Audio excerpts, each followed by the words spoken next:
परिमंडल 4चे DCP गोरे साहेब त्यांच्या कार्यक्षेत्रामध्ये Ambernath police स्टेशनच्या हद्दीमध्ये तर आज आम्हाला काही ठिकाणी कंप्लेंट येत होत्या की अशा अशा ठिकाणी मटका चालतो। तर आम्ही अंबरनाथला तिकडे काही आमचे सहकारी पाठवले, तर तिकडे त्यांनी जाऊन तो व्हिडिओ घेऊन आला। तर तिथं मटक्याचा धंदा एवढ्या मोठ्या प्रमाणात चालू आहे, त्याचा मी व्हिडिओ पण DCP साहेबांना पाठवला आणि त्या ड्रायव्हरना मी फोन पण केला, पण त्यांचं माझं बोलणं नव्हतं झालं। पण आता 10 मिनिटं पहिले माझं बोलणं झालं DCP साहेबांशी, त्यांना तो व्हिडिओ पाठवला आणि त्याच्यासोबत पत्र पण दिलं। तर त्यांचं म्हणणं आहे आता आम्ही त्याच्यावर कारवाई करून तो धंदा बंद करून टाकू।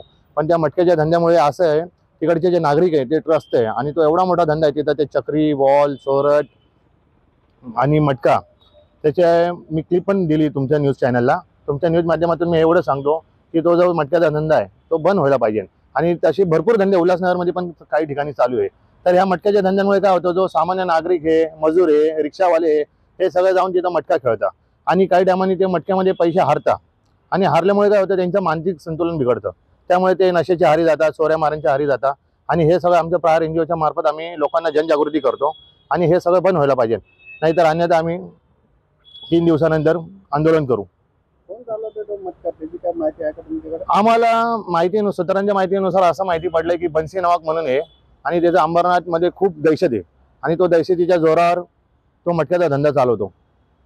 कोणार्क, अपना शहर, अपनी बातें।